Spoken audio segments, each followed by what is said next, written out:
what is going down. It is DJ Ash Noble here, MC Noble.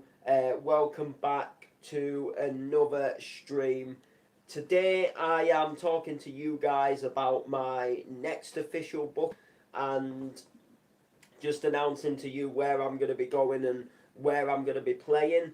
And I want to coincide this with another topic as well. I wanted to come live and I wanted to sort of talk about and try and make sense of how I've sort of got where I've got. Because for those of you who may or may not know, if you're new to the channel or if you haven't been following the channel for long, last year was kind of like a little bit of a sort of like weird year in a good way.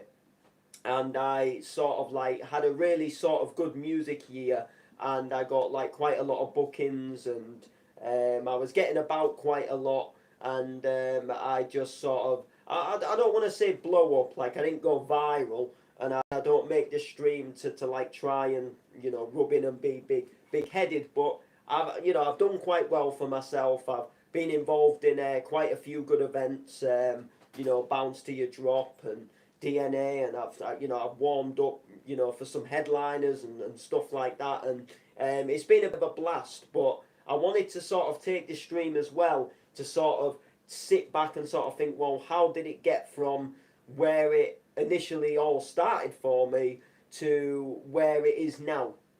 So I thought, we'll coincide that, because the booking that I'm going to talk about, there's not too much to talk about, but there's a booking there, and I thought I'd just announce it. So at the moment, it's my next booking. It's on the 11th of March, and I know a lot of you people might be thinking like, well, you haven't got a booking like all of February, and that is correct. I don't, as it stands at the moment, and there's no set in stone yet for anything regarding February. And it's just a case of whether something turns up or not. A couple of events that I do play with, they've already had their event in January, so February will be like that year, that sort of month where they won't be happening, and then sort of like March time, some of them might happen again, and like I say, March, April, some of them things will return again, more than likely. So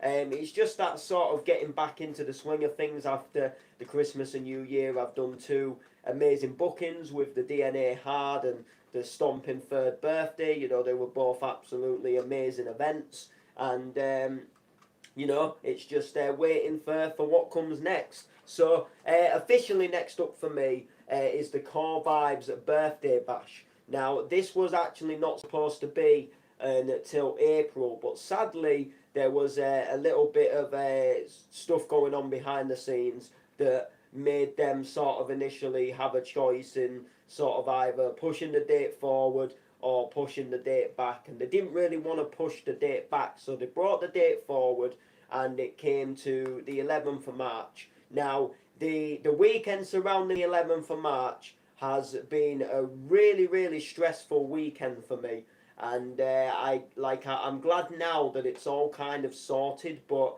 it wasn't initially really sorted in the way I wanted it to be sorted. Initially, if the Corevibez could have been a different weekend, it would have been a lot better for me, but we sorted things out. We got there in the end, and sometimes a big part of like being in any sort of game or job is sometimes you're going to please someone and you're going to disappoint other people, and sadly it was just one of them things where with whatever decision I made, it was going to disappoint some people, and I had to just look at it more in a realistic sort of position. So what had happened is I got a text from a friend about probably nearly going on about 2-3 weeks ago now, asking if I would be free on the 11th of March. Did I have anything on? Did I have anything booked? And at the time, my 11th of March was free. So I thought, oh, maybe this guy, my friend has a little booking for me or something like that. So I said, all right, I'll make sure I'm free, blah, blah, blah. So I made sure I'm free, and lo and behold, Stomping was having the room too for a big event called Uprising. If you're in the rave scene, you should remember it from years ago. And it's been a big part of the rave scene for years, especially around our area. And they've held some giant nights over the years, and some of people's best nights. People have been to some of their best raves when it was an Uprising night, and people live and die for it. And it's the best thing since sliced bread round here. It's a really big thing, a big deal. So obviously, massive well done to Stomping for getting a room with Uprising. Now, from what I can only imagine, I think this was in the pipeline before COVID, and I think there was a little link up maybe planned for a room too with the Uprising, maybe a couple of years ago. I'm not sure, but all I know is before the lockdown, there was a COVID, there was an Uprising that was due to take place, and a friend, someone I know from Hull, was putting a coach on, and we all got added to a group chat. We paid for the coach, and then sadly we went into lockdown. Well, even sadder news, the coach company sadly went bust during the lockdown, and the company is no longer a thing anymore. So anyway, since the announcement came about, the the idea of still putting this coach on came to light, and this sort of like new group and this new sort of coach sort of travel was invented, and then we found out that Stomping was going to be room 2 for the Uprising, but I was no part of this. I wasn't performing or playing, so I think they just, because it was such a big thing for them, they wanted me to be free that day just so I could come along and support and witness, blah blah blah. So I was all cool, I was all fine and dandy. And I was like, yeah, let's do it. It'd be nice little weekend, support, my friends and stuff like that, blah, blah, blah. And then sadly, about a week ago, the Corevibez had a little bit of a upset and a little bit of some stuff going on with some other events that meant they had to move their date. So they moved it forward, and they moved it sadly to the 11th of March, which was the day that the Uprising was due to take place. Now, at first, I'd already sort of like agreed and organised that I was going to go on this coach, and I actually told the Corevibez, I said, look, sorry, this date, it's not good for me. I can't do this date. I already had commitments on that day, blah, blah, blah. So I was going to sort of like sadly pull out of the event because it was just the change just wasn't going to work for me.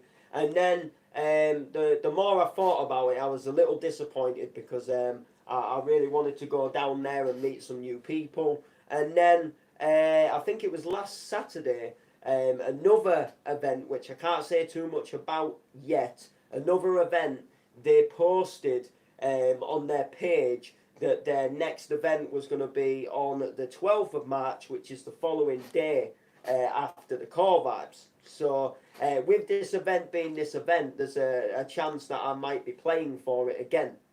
And if I'm playing for it again, there's no way in hell's way that I would miss this night, because I feel, although they've not officially said so, I feel almost like a part of the team. And it's just been a really, they've put 2 really good magical nights on. And they've helped me so much. They've given me some really sort of like good solid exposure, and they've given me opportunities that I'll always be thankful for. And because I knew there was some big plans with this brand as well. I don't know what, but I know there's big things going forward. They've always got my support, and like I said, they've been good to me. So I wasn't gonna just exactly blow them out. So anyway, the Uprising situation, the coach was taking us to Uprising, and then we'd get the coach back at 6 in the morning. Now, this event that also takes place the next day, that there's a good chance I might be playing at, that also goes on till 6 in the morning as well. Now, I never stay at that one till 6 in the morning anyway, because it's 6 a.m. It's quite late, and then you've still got to drive. And when we don't live in that town, it's just a bit too much. So we tend to leave about 3-4ish, depending what time I play, obviously. So anyway, so the point was, it comes boiled down to the fact that I didn't want to go to a rave on the Friday and have to like stay at the rave until 6 in the morning just so I could get the coach to come home, because then by the time I got home it would be like probably going up for 9 in the morning. Because of the coach I was going on, I'd probably get dropped back off at my friend's house, or I'd probably end up going back to my friends or something, because after raves I normally sleep at my friends. So then I would have had to have got like back up to my end. But even if I'd stayed at my friends and had a little bit of shut eye, I would have had to have got back up at some point and then got a bus and then all the rest of it, and then I would have gone back out again the following night, which isn't too bad.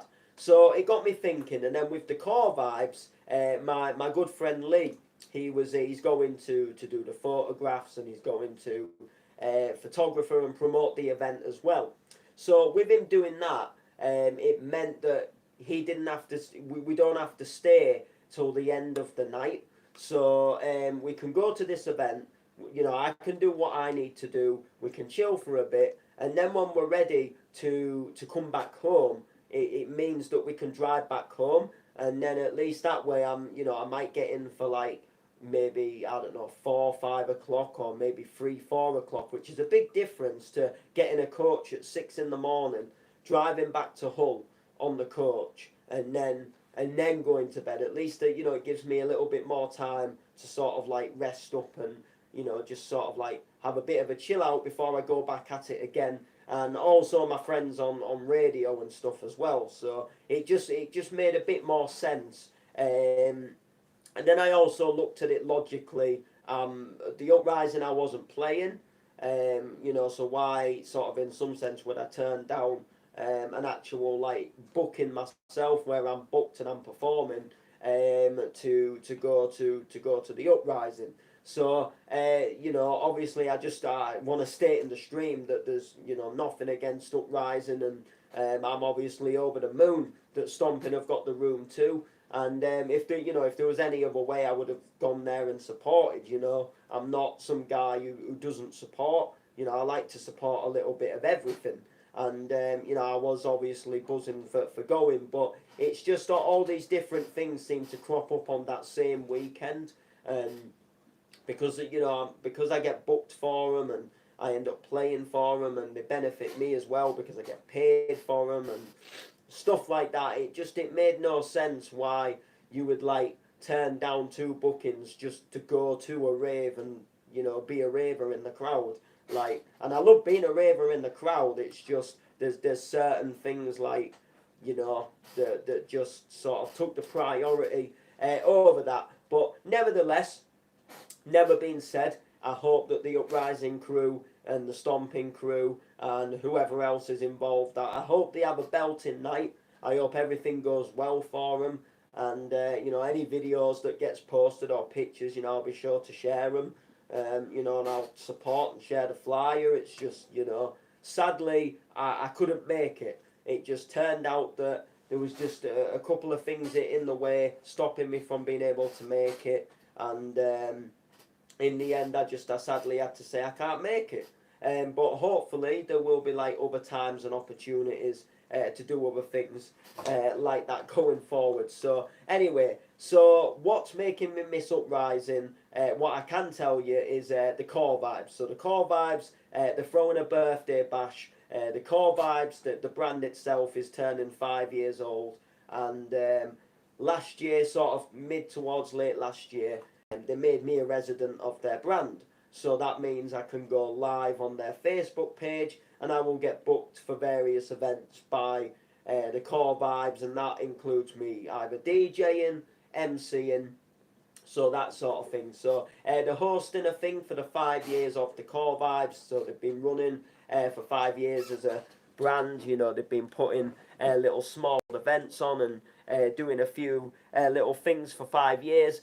So they put this little night on in Birmingham, and I'm going to be MCing, so I'm just MCing for this one, and they have got me back again at a later date. I can't say too much at the moment, but I will be DJing and MCing at that next one. But this one, at the moment, I do apologise. I've just got an itch on my foot. So this one, I'm just going to be MCing for this one. So I'm on. I can't remember whose set I'm on.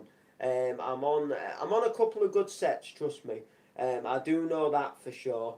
And it's all like a big B2B night. So there's like 2 DJs B2B, and then there's like 2 MCs that are also B2B. So there's going to be 2 DJs, and then there's going to be myself and somebody else. I know on one of the sets I am back to back with my boy MC Cosmic, who is absolute sound guy. Met him twice a couple of weeks ago. I met him at the DNA, and then when we went to the last Corevibez and turned up as a surprise, I also met Cosmic there as well. And I think the other guy I was B2B with was a guy called MC Cully. I believe that's his name. I might know him, I just don't physically like remember him at the moment, but when I see him I might be like, oh, it's you. And I just forget who the DJs are that I'm actually, you know, B2B with. I have got the original flyer, but the new flyer is a little bit updated. So sadly, you know, it's just the way it goes. But, you know, I don't know. I mean, on the old flyer, I'm B2B with a guy called Andy, and I can't see the other name. So I don't know if I'm like the same now, if it, you know, if these 2 DJs have kept the same, you know, because I wasn't the only person at first when this date got moved to say that they couldn't make it. So sadly, you know, some people did unfortunately lose the, you know, they had to sort of like give up the booking. So I don't know if I'm with the same guys or not that I was originally going to be with when we was originally doing the event in April. So to cut the story short, I just don't know. So I'm going to be MCing anyway. So all my best bars, all my best, pardon, all my best bars, all my best hosting, and hopefully it's just going to be a damn good night. Meeting some new people, meeting some familiar faces, having a laugh, having some shits and gigs, having a bit of a giggle, and just enjoying the vibe and just absolutely smashing it out. Some people I've wanted to meet for a while, and you know, we're just going to absolutely rip it. Trust me, we're going to rip it in, we're going to rip it up, we're going to absolutely destroy it, and it's going to be absolutely fantastic. So I'm looking forward to it. So that's on the 11th of March. That's in Birmingham. It is £5 to get in. I think it's just a £5 on the door. So, you know, just get yourselves in. I forget the name of the venue. That actually doesn't really help, does it? I don't even know if it even says it in this flyer, because they had like 2 flyers. So like one of them is like it's almost like some artwork with like a woman and some speakers, and that sort of had like the date and stuff on it. And then there was like a separate flyer that came out, and that had all the like the artist names and stuff. Let's have a look. So I was celebrating years. Yeah, it doesn't actually say where it is. I know it's in Birmingham. So what I'll do is I will actually find out for myself. I'll have a look. I might have it on my PC, but you'll just have to bear with me. I might not have it. I've got the updated flyer with all the artists, but I don't think it'll say celebrating 5 years. Sadly, no. Sadly, I don't have it, but I can now tell you who I'm going to be playing with. So, Skyline, B2B Lily B. So, good old Lily B, good friend of mine. And I am B2B with the MC Cully. And then a little bit later on, I am, there's Woody, B2B Jesse, and there's myself and MC Cosmic. So, I don't know, you know, I'm not sure on the set times. I don't know, like, if the, you know, like if the Woody and the Jesse, I don't know if they're going to be on last or if they're going to be on, you know, a little bit earlier on. So I'm sort of hoping that, you know, because obviously I've got to get back. So I'm hoping I can sort of pick up like maybe like an earlyish set, and then sort of like maybe like a mid, sort of like a mid to sort of like late set, but not a late set, if that makes sense. So like as long as I'm not like last or second to last, I think I might be all right. But you know, so if I was like, I don't know, if I went on like, I don't know, second of the night, and then went on like maybe fourth of the night or something, I don't know. We'll see how it goes. But at the end of the day, I'm booked down and I will be emceeing for at least one set, even if I do have to drop one because of the driving and the travel. But we'll see. But anyway, some good lineups. We've got the Aurora D, B2B Hypertinks with MC Shorty. Aurora D is sadly replacing the DJ Scar, which is a little bit of a letdown, but I don't think she could make the new date. We've got JDH, B2B The Aftershock. JDH has been going live on Facebook, and I have locked in and just witnessed him a couple of times, and he's done some really good mixes. He's played some really good happy hardcore and stuff. Skyline and Lily B, obviously with myself and Cully. That's bound to be a good set. Skyline's wicked, Lily B's wicked. They're going to bring some really good beats to the show. Trainer B2B Maximus. I don't actually know who Trainer and Maximus is. And Johnston and Stevie C. I've heard of Stevie C, but I couldn't tell you who Johnston is. John Stone. John Stone, I think it is. So I don't know. Lady Vibes B2B Roxy Bounce. Two wicked DJs right there. Lady Vibes herself, one half of the owners of the Corevibez. And then we've got Corby himself, B2B DJ Kerridge. I think it's DJ. It says DJ K, but I'm thinking it's DJ Kerridge. And then there's Woody and Jesse.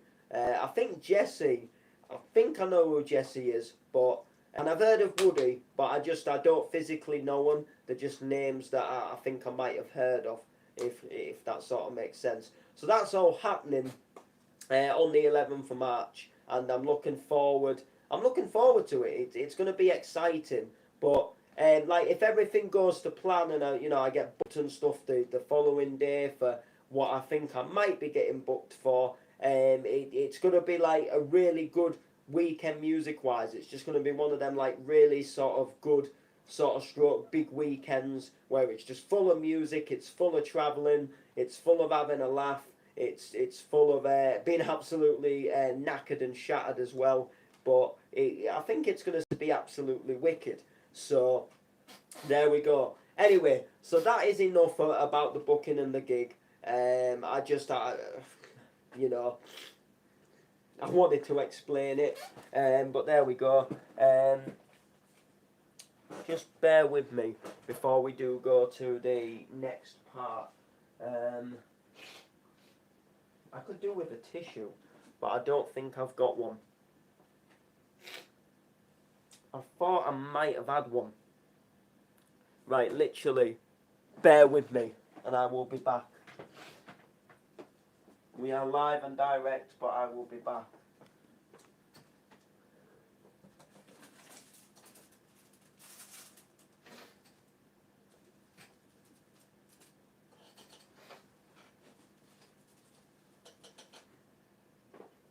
Right, give me 2 seconds.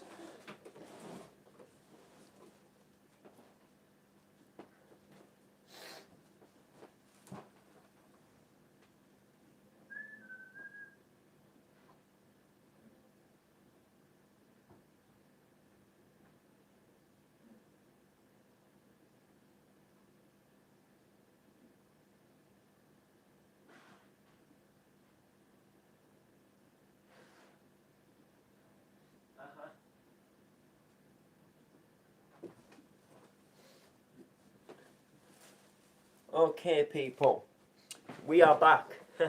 I really needed that to blow my nose. It all of a sudden, like, it came on. It was like my nose was about to erupt. It was awful. Right, so the next part of the stream, how how did I get where I've got? That is the topic. How did I get where I've got? So, what do I mean by how do I get where I've got? Because obviously, or how did I get where I've got? Because obviously, I'm not like this like massive like international superstar. I don't claim to be. I don't claim to be this like really big sort of like person. However, I have sort of become sort of well known in the music scene, and I've done a few different things. And there is like people that have heard of me even if they've not met me. So, but how initially did I get where I've got? And I'm talking like right back from the very start. I'm not just specifically talking about a year ago when I started, sort of doing it even better. Because, I've sort of had like a really good music run for sort of like the past sort of like, is it 7 or 8 years? Do you know what I mean? 7 years, I believe. 7 years in the game. Anyway, yeah, so I think, we're sort of like going to take this from when I first started. So, and I'm going to go from the 2015, not when I started DJing in 2013, because although I was sort of wanting to get into it, I didn't really give it the full potential, and I gave it up through getting bullied, and I only really stuck it out for a matter of months. It wasn't even like I'd been doing it for a year or more. It was sort of more like the fact that I'd done it for a matter of months. So we're gonna go when I started MCing in 2015. So late July 2015, early August. At the time, I was heavily playing the PlayStation 4 with a guy called Kyle from up north. And I always sort of like to shout him out, even though we don't really speak now, because he has kind of kick-started everything.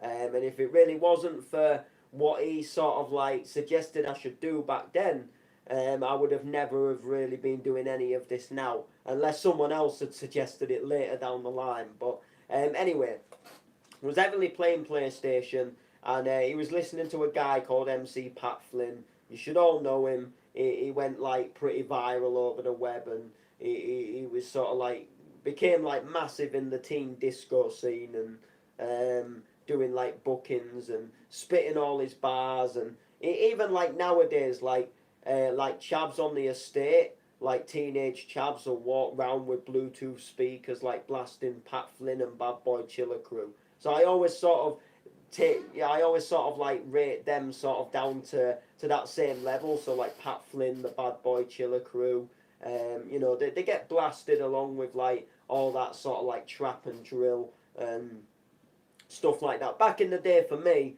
it was the Blackout Crew. There was no, do you know what I mean? There was no Pat Flynn's, there was no Lynchies, there was no Bad Boy Chiller Crews, there was no spitting freestyles at the bus stop. It was all about getting on a mic and tearing it up in a studio over that 150 donk. But anyway, so my friend Kyle was playing this song from Pat Flynn, and he said, I think he maybe even might have said it as a joke at the time. He said, why don't I give it a go? And at the time I was thinking, are you absolutely freaking crazy? Like, there's no way I can give this a go. Like, I wouldn't even know how to spit fast like he's doing. And back then he was only spitting over Summit George, I Wish You Was Mine. I forget the name of it. But at the time, like, that's not like a very fast song compared to what I could spit over now. Like, that's just a very slow thing. So at the time I thought that was like really fast, and like he had a good flow and rhythm, and I'm thinking like, how could I do something like that? A couple of days later, decided to start looking into this Pat Flynn dude. Started learning some of his lyrics, and then started having a go and spitting myself. At first I got the absolute piss taken out of me. People was laughing, and people was just like, no way, as if Noble's spitting bars, and like, oh my god. And everybody around my town was, I think they all sort of doubted that it was never really going to take off. It was just having a bit of banter on the web, blah blah blah. And at the time, I didn't even really know what I was doing, to be honest. To be fair, I did honestly do it for the shits and the gigs because I didn't think I could do it. And then as I started doing it more, I started getting into it more. And then I think what happened over time is the people realised, they saw that I was improving and they thought, he's actually getting better at this. And then, what they thought, oh, it won't last, he'll give it up soon, and, he'll pipe down, he'll peck down, and then he didn't pipe down and peck down, and then he carried on going, and then they thought, well, he's actually going, and then I started growing online with the light, and then the next minute, they're like, I'm gigging at my local rugby club. And then they're like, whoa, he's actually got his first booking to go out and do this live. He's coming on so much. And then after then, he links with a guy and he does a studio album. And they're like, whoa, he's doing studio albums now. He's getting behind a proper studio mic. And then the next minute, going to raves. And then he's like, whoa, he's getting on the mic at raves. And then the next minute, boom, a flyer gets dropped and his name's on the flyer. Like, whoa, he's actually been physically booked for the rave. And you see what the pattern is? And over time, people who doubted me, they sort of thought like, they always thought in their mind like something isn't going to last or something isn't going to happen, and something ends up happening, and then they don't like it because it's all full of jealousy, because they want to do what I'm doing and they want to lead the life that I'm leading because they think it's cool. They're there and they're seeing me getting love off people, and they're just going to their normal same daily routine every day, and they're thinking like, how can somebody just do so well in such a short space of time? And this is what people think. Now we're going to digress to sort of what's happened sort of in the past sort of year. So 2019, I come on to, I guess, what you would call the Hull scene. Start attending a few Hull raves. I'm this up and coming DJ and MC. Well, just an MC at the time. So I start coming on and I start doing these internet radio stations. And they're a little bit like, he's obviously just had a little, grabbed the mic at a rave. So people are sort of thinking like, oh yeah, he's alright, he's not a bad MC, but he's not really going to go far with it, is he? He's just going to do the online streams and stuff like that. And then next thing I'm on the flyer for a rave, and they're like, oh, whoa, he's got booked for the rave.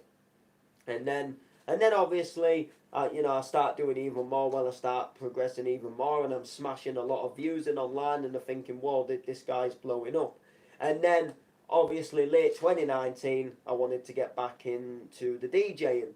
So I got my decks for Christmas of the 2019, and then people thought, he's got decks, but he won't take it anywhere. He'll just have a mix at home, blah blah blah.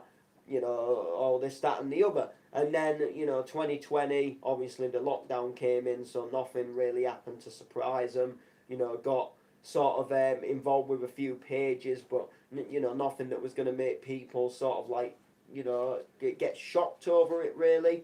And then obviously 2021. Last year, we come out of the lockdown, and as we was coming out of the lockdown, we was doing some like pretty big lives. I was part of some pretty big pages, and they were like, whoa, he's actually doing all right with the DJ, and he's actually, he's learned to mix quite well. And then he's like, whoa, he's jumping on production, and he's doing a few tunes and stuff like that. And then obviously we came out of the lockdown, and then it was like boom, he's playing at a festival, and then boom, he's getting booked to headline Scott Brown, and then it's like boom, he's Bounce to Your Drop, club filler John Neal, boom, he's back at Bounce to Your Drop with Ian Van Dal and General Bounce, and some pretty big names. And then he's on stomping lineups, and there's like again like Top Groove, there's like Scott Brown, and there's other people and artists, and then before you know it, and then there's like, whoa, Monster, like Aurora D, Shameless, he's got all these different towns, and he's doing all these different things, and it's, you know, it was, I guess in some sense it's a shock to people. So how has it happened? How have these opportunities become, you know, into light? And, you know, what do I do that sort of ensures and benefits me that I can be the best that I want to be? Now, it's not about becoming some like massive superstar and some big headliner, but sure, you know, I've got a passion for the music, and I would like to take it as far as I could take it. And if that does mean, you know, sort of becoming sort of like as big or as good as a headliner, then obviously that would happen. It's not, you know, I'm not trying to sound like a big-headed person. I'm not like, as such, I am sort of aiming to be that level, but I'm not like aiming to be in like, oh yeah, look at me, look who I am. You know, everything is all about the love of the music. So obviously, why does it shock some people? Well, it shocks people that have maybe mixed for years, but they've never really done much. Maybe they've just done a few little gigs in their own home local town. Maybe a few years back they did do a couple of out of town bookings, but never really led to anything else. And you've got to question yourself, why did it never lead to anything else? Did something happen in your life where you maybe put the decks away for a while? Did something happen where you just stopped pushing yourself? Maybe did you find a girlfriend, and then did you start making a family and stuff like that? Was you sort of did you get with a girl and she sort of said, look, right, it's either us or the music kind of thing? Because these things do happen, you know. Some people get genuinely busy and then they don't have time to mix, and then they don't have time to go to a booking, or they've got like the kids at the weekend, so getting someone to babysit them while they go to a venue is not always an easy thing. So they sort of think to themselves, well, I've been on the go for years and I've never really gone anywhere and done much, and then this guy comes up out of nowhere and pushes himself for a year, but I've obviously really pushed myself, and then lo and behold, he's like, he's actually getting somewhere, and he's actually doing quite well. So what have I actually done that has allowed me to do this? Well, like I say, one of the things I've definitely done is push myself.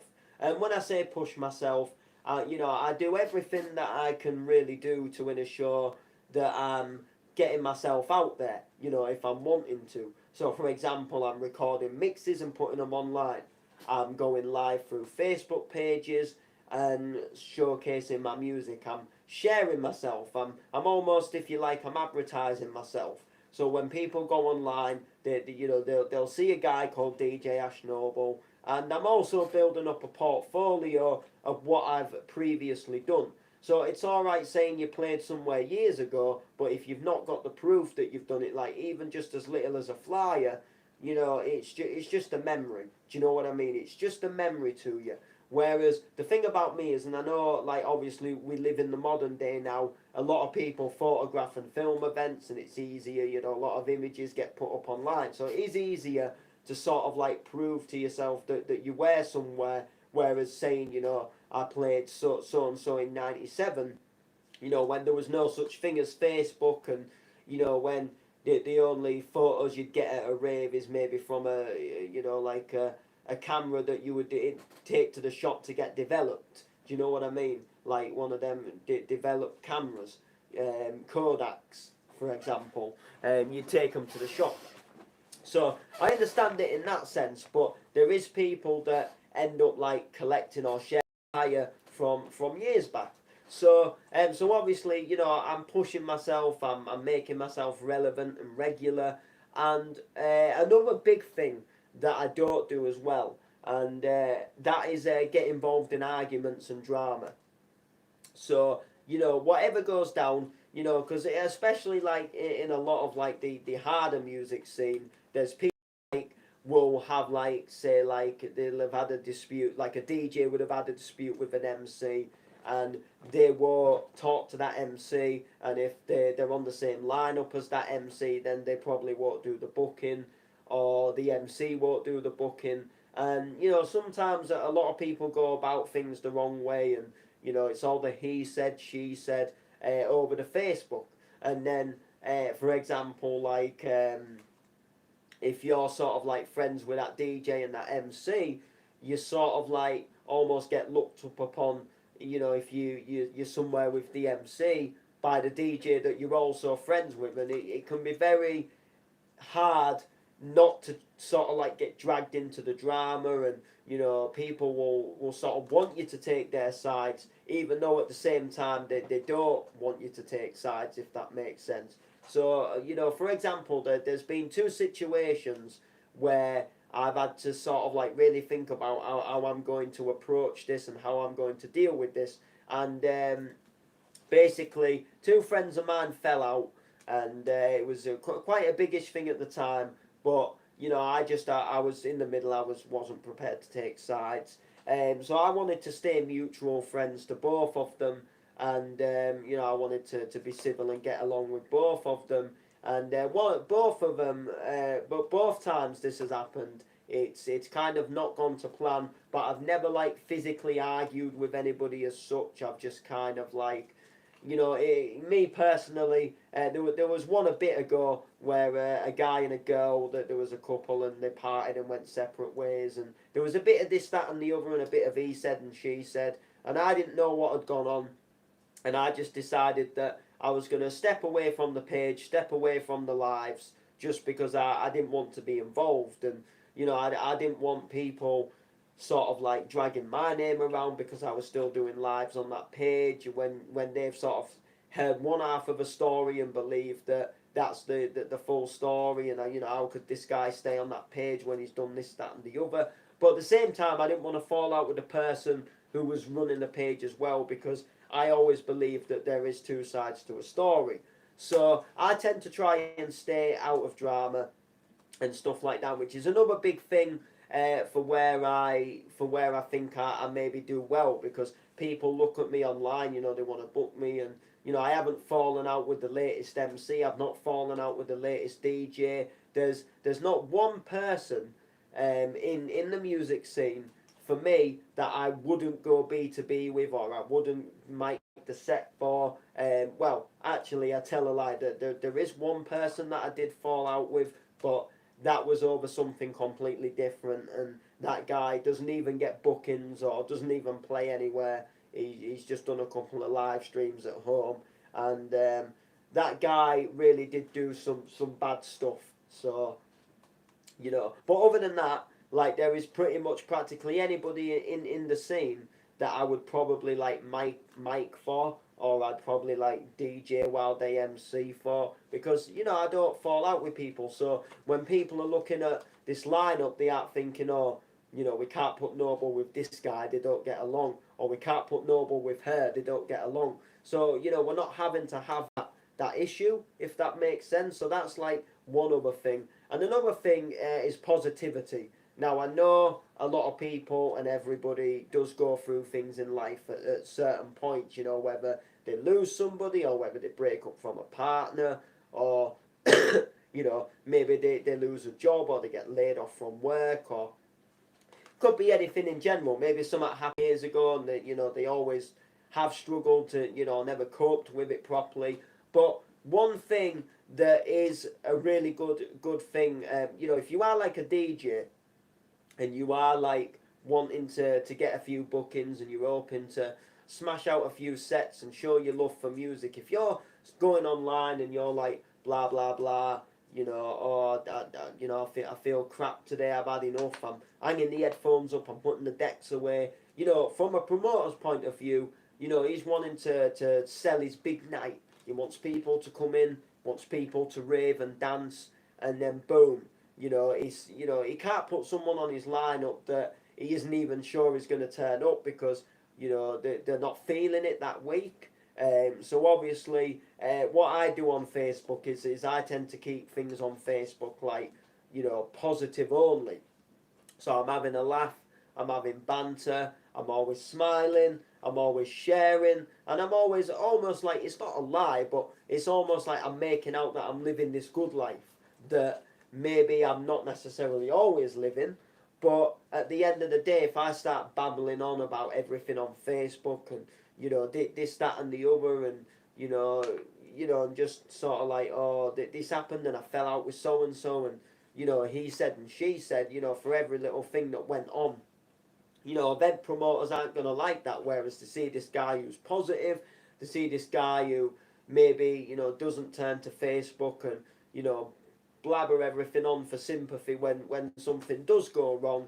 And, he's just always there having a laugh, having a good time. And I think that has also helped as well. Just the fact, of keeping things like sort of good and positive. And another thing is being able to get to a booking as well. Now, being able, I'm sort of lucky when it comes to this because I've got a good friend who, we help each other out. So, if he's going somewhere like to take photos, he'll take me along and I'll come in sort of like usually on his plus one and I'll get to like meet people at the event and then I sort of can tell them, I'm a DJ as well. So that helps me in one sense. And then if I'm getting booked somewhere that he's not been before, I'll say, look, I'll bang you some money, for the fuel. Take me to this booking. You can get some photos, etc. Meet the promoter, and then boom, and it's worked. So there's like been times where he's gone somewhere and done photos, and I've kind of gone along, and then boom, I've then had a booking with that event promoter, and the same with him. I've gone playing somewhere and, I've got him in on my plus one and he's come in with his camera and he's taken a few pictures and he's hyped up the crowd, etc. And then boom, they now want him at these events and, they say, come back and do your photos, go where you want. So it helps. But one thing that you must never do, and this is a big thing, is do not take a booking if you are not certain that you can get there. Now, I know sometimes like you get offered this booking and it's so good that you don't want to turn it down even though you aren't sure you can get there, so you're like, yeah, I'll do this booking, I can't turn it down. But then it comes to like the day and you can't get there. It makes you look a complete makes you look a tool, makes you look a doilam, and at the end of the day you can't do it. Do you know what I mean? Like, it's going to make you look worse because at the end of the day, it's hard for an event promoter to find another DJ at the last minute who's going to come in and take your slot when you then tell that person you've got no way of getting there, and it makes you look a divvy. And I know a few people that have taken on bookings before and, they've had a lift and it's sort of like fallen through. Have something set in stone. So, for example, if I get asked to do a booking, or I say, look, we've got this date, I go to my friend and I say, are you available this day? I'm booked here, so and so. And sometimes the people, like, if they already know my friend and they want my friend there as well anyway. Or sometimes, if I don't know him, I'll just say, look, my friend comes along and gives me a lift. He's like my plus one and he's got a camera, so he'll hype up your event. And they're usually fine with it. But at the end of the day, they're just things that I do that I think maybe have helped me come a little further than I actually have. And obviously, my friend who does drive me to venues and gigs and stuff, he's been like a really good friend and he has pointed me in a lot of directions that have been right directions. And, because there has been times where I've maybe put something online and it could make me look bad. There was one thing a while ago. It was New Year's Eve to be the exact, and there was an event taking place, and I got asked to go with it with Lee, but I'd already been invited somewhere else, and I didn't feel too good that day. I didn't feel in the frame of mind, and I didn't feel in the zone for really going, there was I felt a little bit in a bad mood. And I literally put to someone on Facebook asked me if I was going, and I said, no, I'm not feeling it. And at the time, I meant as in like I didn't feel up to going myself. But because of the way I put it, it looked like I was saying like I wasn't feeling the event, like almost like I was saying, it's a rubbish event, and that's not how it was meant to come out. But because of the way I put it, so you have got to watch what you do. You've got to watch what you say. And if you're ticking all the boxes for an event promoter, I guess if you're happy, if you've got no beef with anybody, you're positive, you're reliable, so they know if they book you, you are going to actually turn up. And also another thing as well is if you don't argue with set times. So if they put you on first, you're on first. Do you know what I mean? You might maybe want to play that midnight set, but at the end of the day, be thankful you're playing. Be thankful you're on the flyer. If you aren't going to say, I can't do that time, I can't do that time, I can't do this and I can't do that, they're going to be like, oh my days, can you do any time? Why have we even booked you? So there you go. But anyway, people, I'm going to cut this live because we babbled on a lot, but I thought we'd just talk over the topic of how did I get to where I've got. So like, subscribe, comment, share, and peace out.